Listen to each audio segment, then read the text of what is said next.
Umbrella Academy TV series. It finally happened on Netflix.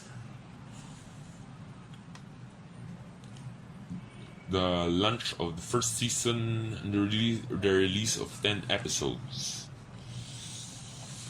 For those of you who have no idea or clue at all of what I'm talking about, which is the Umbrella Academy. So, the Umbrella Academy is an American web television series developed by Steve Blackman for Netflix. It is an adaptation of the comic book series of the same name created by Gerard Way and Gabriela Barr. Not sure if I mispronounce it or what. Pardon me for my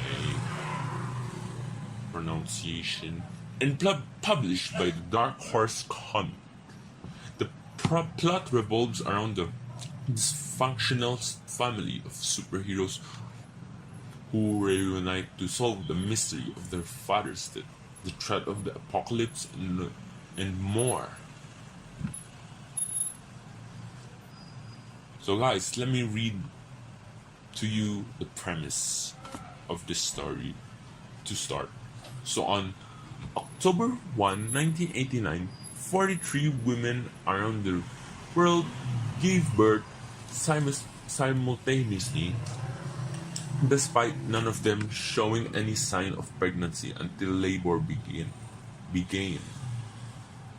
7 of the children are adopted by eccentric billionaire Sir Reginald Hargreaves and turned into a superhero team, though that he calls the Umbrella Academy.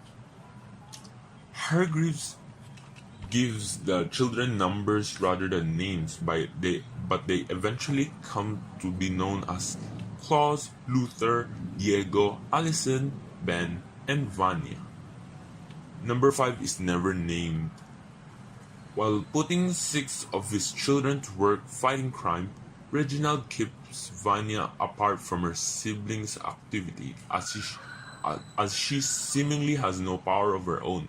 In the present day, Luther is an astronaut, Allison is a famous actress, Vanya is playing violin on stage, Klaus is a party animal with a drug addiction, Ben is a ghost only able to converse with Klaus, while Diego has become a vigilant with a penchant for trouble. The estranged siblings learn that Reginald has died and gather for his funeral. Number 5 returned from the future, revealing that a global apocalypse is imminent. Meanwhile, the reunited siblings try to uncover the secret of their dysfunctional family while beginning to come apart due to their divergent personalities and abilities. Whew. So yeah, hold on, let me catch my breath first moment. Oh, there, okay.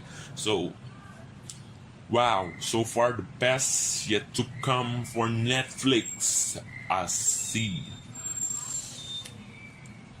And it's really expected to be as good as it is, although I think it even far proceeded the limit of my good expectation for this show. So yeah, I'm not really exaggerating or over exaggerating about how good the show really is, because the premise that I read to you may sound as boring as it is, but really the plot is really interesting and greatly done. I mean, who could wonder that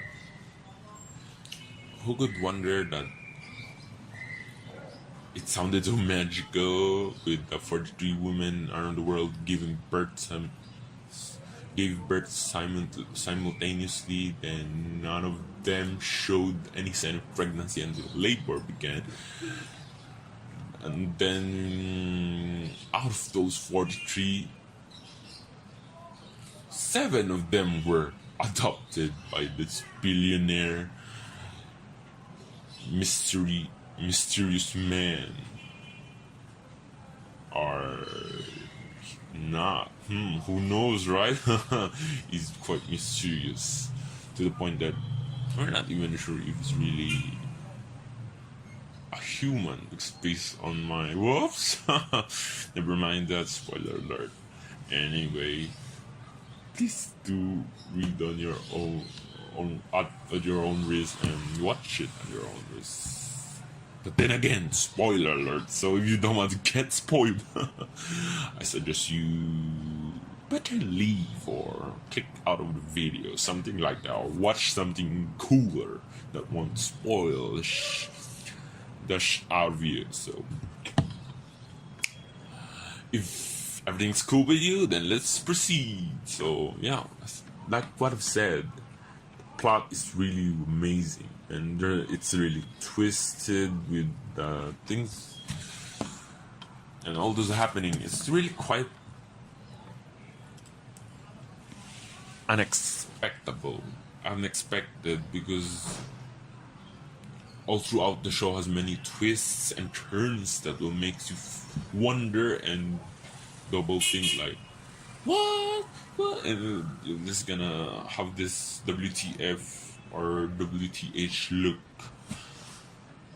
on you.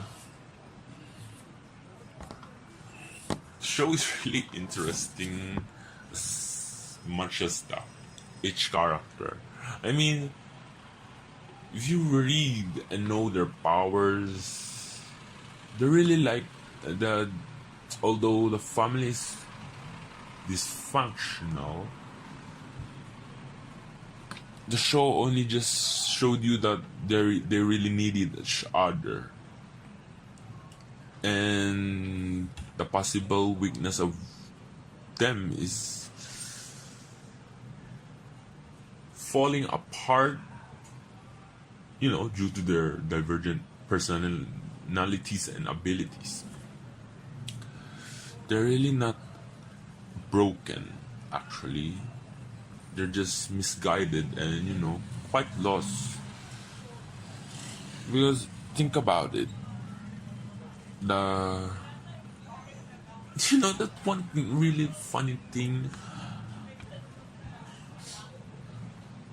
about this show is Sir Reginald Hargreaves turned his own death into a family mystery, hoping for the family to reunite and maybe solve the mystery case. I know how hard it would be for him because from the flashback that the show gave. Hargreaves was a wicked and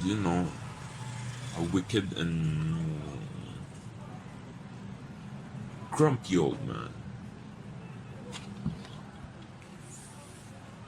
Whoops, he's not the only grumpy old man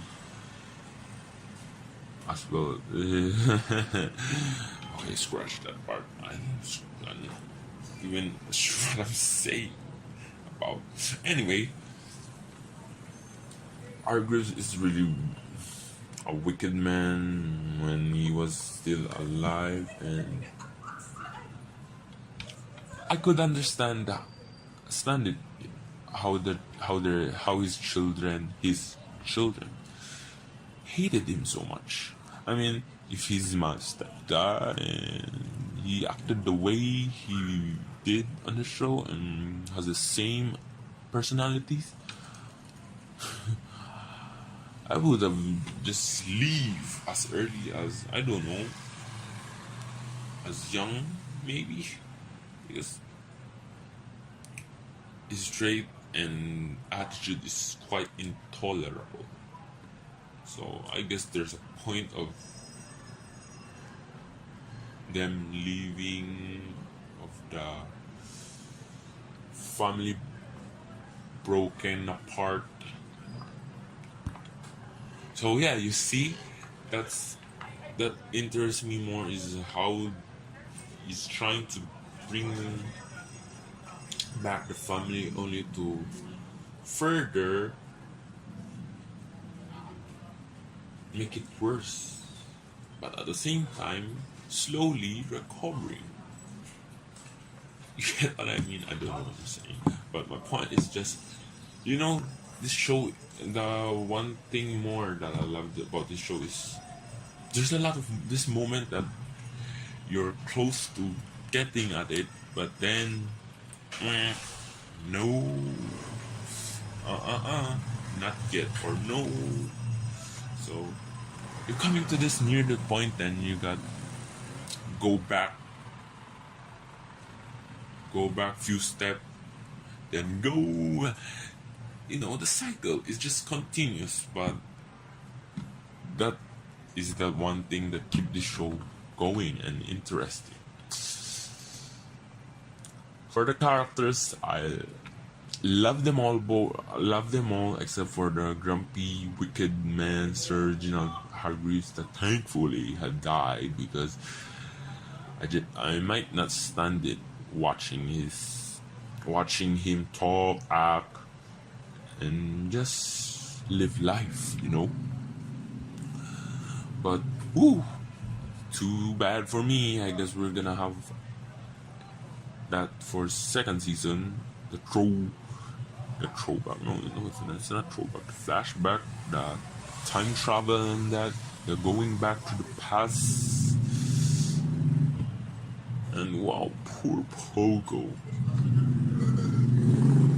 I wish we would see him in the next season again.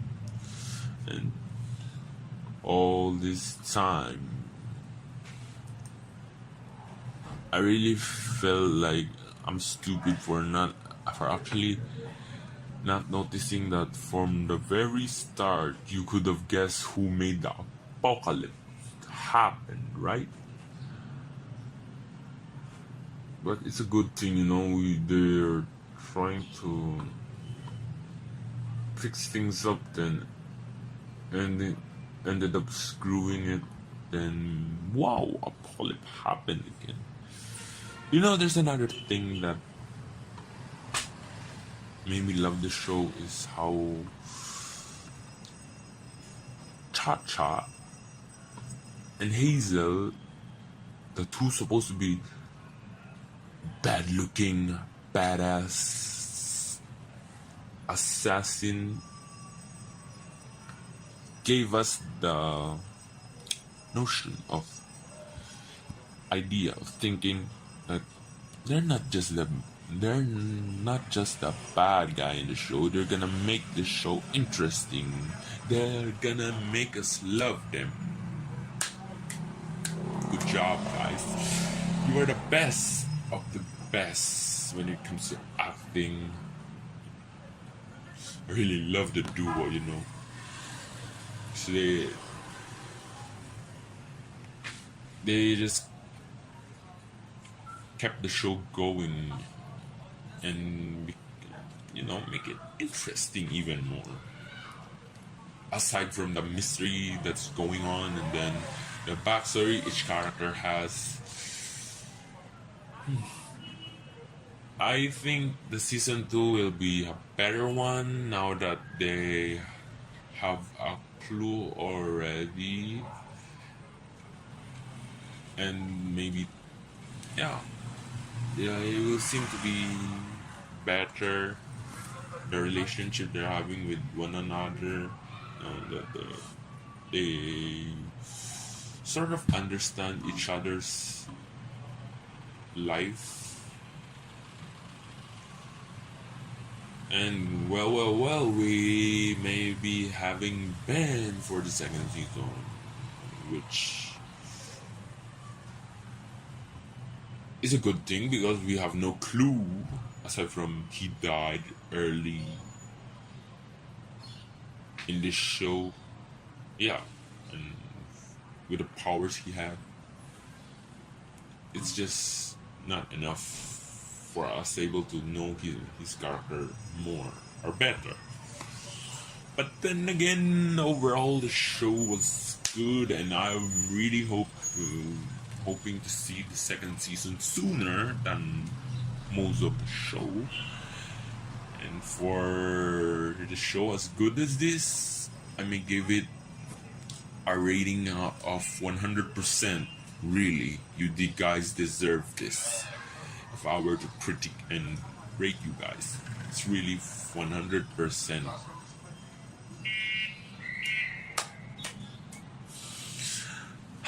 That's all for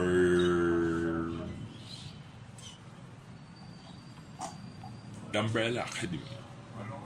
I'm not quite sure if what I did was review or I just ranted things out. But then I guess that's all for this The Umbrella Academy review. This has been your showrunner. So again, thank you guys for watching, and we'll see you in the next video. Bye!